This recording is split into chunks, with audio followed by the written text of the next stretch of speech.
what I thought I might just do, just to get you guys thinking about a few things that you might want to ask us, if you do, and don't feel you have to. There is 3 boxes of rock tape of best questions. I just thought I might tell our physio Kate Luckin's story briefly. And listen, I guess this is a little bit of an illustration of how you're going to, I'll get some input from the other guys as well, how to manage an injury when you're training for a World Championships. Now, Kate's World Championship is until October. Thankfully, it's not in 6 weeks' time. She had planned to go compete in 6 weeks' time and a half, but unfortunately her injury's going to stop her doing that. But this is a little bit of a story about the kind of stuff you can do around a reasonably serious injury to still come good. And also a bit of a story about, you know, without pumping our tyres up too much, the difference between seeing good health professionals and others who, shall we say, are less experienced, might be the nicest way to put it there. So Kate had a bike fit back in September-ish. Yeah, August. September, August last year. It was a bad position. She got fairly significant pain out of it. She was concerned whether or not she was going to make it to Busselton Ironman.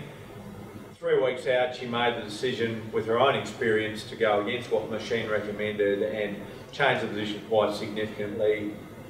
Went out of aero and managed to get through Busselton. Managed to finish in 11 hours. Managed to qualify for Kona this year, which is kind of good. Came off the back of that, recovered, bit of niggling hip pain. Mentioned it to one physio, said, oh, it's a bit of muscle imbalance and move your glutes stronger. Went on, still sore. Mentioned to another physio, oh, you know, there's something else going on there, do some Pilates. Mentioned to someone else. Went on for a while. I was fortunate enough to get Kate to join me a few weeks back only. And interesting, one of our first days working together, and I've actually got neck injury, so I've got Kate and James helping me out with all the heavy lifting of bikes and bits and pieces at the moment to give me a chance to get better. So Kate's in there, we've got a female cyclist in there, and she had really crappy flexibility. And she didn't realise her flexibility was bad, so I said, hey, listen, Kate, jump up on the table and show you good hip flexibility. I went to move her hip and she nearly jumped off the table. I went, go on here, I've got a little bit of a hip niggle. Went in and talk more about this. So we got an opportunity, we had a look at it, and you know, we get busy as physios, and I think classic physio, you've heard the saying, plumbers tap always leaks. Physios are always injured, and we don't do what we tell you guys to do, classically there. So either way, a week or so passes, Kate disappears off Ironman New Zealand, not the race thankfully, and comes back and said, yep, want to bring my bike and get you to have a look at it. We have a look at this hip again. Yeah, I don't like the look of this hip, I think we need to get it examined. Let's see if we get it on the bike, and we found out pretty quickly every pedal revolution was causing hip pain. So we played around with the bike position. I said, Kate, this isn't a fit about aero, this isn't a fit about World Championships, this is a fit about let's stop this hip moving, this hip hurting, so we can get you through there. Second thing is, let's find out what the hell's going on. So we're able to modify the bike position enough to take the catch one on every pedal stroke. Well, there's a good start. But I don't like the sound of that hip.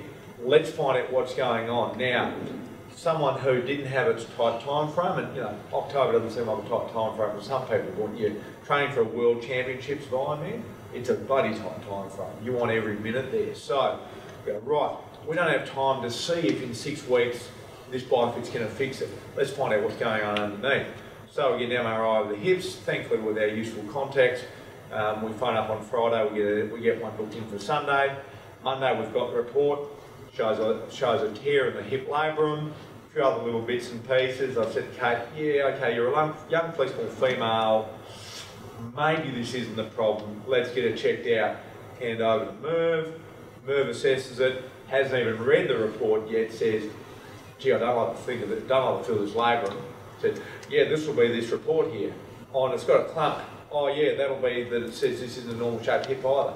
Right, good diagnosis. So 3 previous physios have misdiagnosed this. Then we worked out pretty quickly that it's this that's stopping Kate being able to do what she wants to do, to ride a bike. And interesting, and like a lot of these things you keep training through, it'll get better, it'll get better. This has been only a running pain, suddenly it starts niggling on the bike. Sorry, wrong way around. Only been a cycling pain, suddenly it starts niggling running. This is getting worse. Okay, this is a problem. We identify, we discuss, right. This is a labrum. Unfortunately, these things don't fix themselves. we've got a tight time frame. There's only 2 hip specialists in Perth. One of them's booked out 4 months, one of them booked out 3 months, who will tackle these sort of things. Very fortunately, one of the guys I've worked with for 20 years, I phoned up his secretary who's a patient of mine. She says, you wouldn't believe it, he's just flown out tonight. He's back in 2 weeks. I'll get her in the first day he gets back and we have surgery that night. So this is how wrong diagnosis turn to a right diagnosis, pull a few strings with some good contacts and make stuff happen fast. But what's more important now is, okay, we've got 2 weeks we need to use up. Kate can't run and ride. The risk here is running and riding is she can turn this from a little tear into a big tear. Something that we can have a quick tidy up the surgery on and get her back going pretty fast into this is the end of a triathlon career kind of injury if you do it badly there. So we pass Kate over to Merv, and Merv can talk a little bit about, okay, we'll talk a bit about, and I think any good physio who's involved in sport understands very much, we don't tell you to rest. It's like, this is what you can't do, this is what we're going to do. So, Merv, talk about the assessment you did of Kate to start planning it. Oh yeah, see, look, yeah, for me, and I suppose anyone who I've seen here before is, you'll probably hear me bang around with the idea we keep the ship sailing forward. It's like, okay, cool, you can't run, but the focus should be on what you can do. Okay, you can't run, but you get a better set of calves that will keep you more robust out there when you can.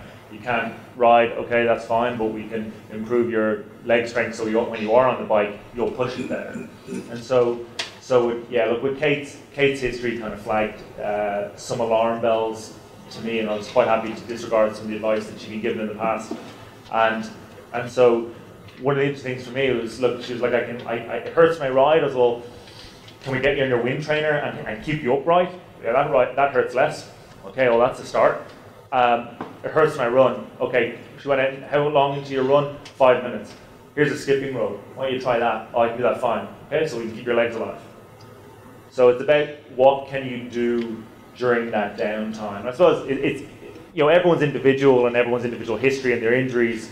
I'm not saying, hey, everyone jump in a skipping rope and ride because you ride upright because it could be the wrong thing to do for that present time. But the point is trying to, at all times, especially in the 6 weeks if something happens, but beyond that, the idea with your training is that you're always trying to move the ship forward. Like when you rest properly. When something needs resting, that's cool.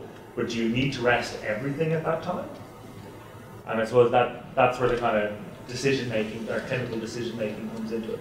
So yeah, we can keep Kate riding upright better, and certainly on the skipping rope instead of running, and at least keep some spring in her legs, and not, grind her hip into submission in the process. Okay, and so we've now said, okay, so we know now that Kate did an 11-hour Ironman in December. She recovered adequately from that. She got back. She's had a great volume of training going, except this niggle that she's been putting up with. So up until a week or two ago, there was no real change in training. So we like to say she's got money in the bank. Okay, now, James, talk to us about, so we've got 2 weeks where we're going to try and maintain things as well as possible. There's going to be hopefully a very rapid tidy up of a bit of a hip. Probably a couple of weeks where the surgeon will say, right, there's a few positions we don't want to go into here. Talk about that. We've detrained now for a month or 6 weeks about the build-up out of that and 30 weeks onto Ironman.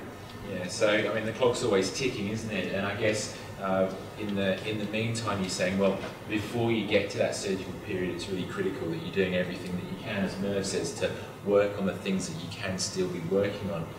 You're going to have that surgery, and look, you need to have, you'd want your physio to be having really good lines of communication with the surgeon and with the rest of the team involved about, because there are some very specific things that you shouldn't be doing in order to ensure the optimal healing of the tissues that have been operated on. So we say, look, let's respect what's taking place inside this hip and whatever surgery is taking place, but there's still plenty of things that we can be doing. And again, I think the 2 things that are coming down to us is trying to get some resilience back into the system as soon as we can and most effectively as we can.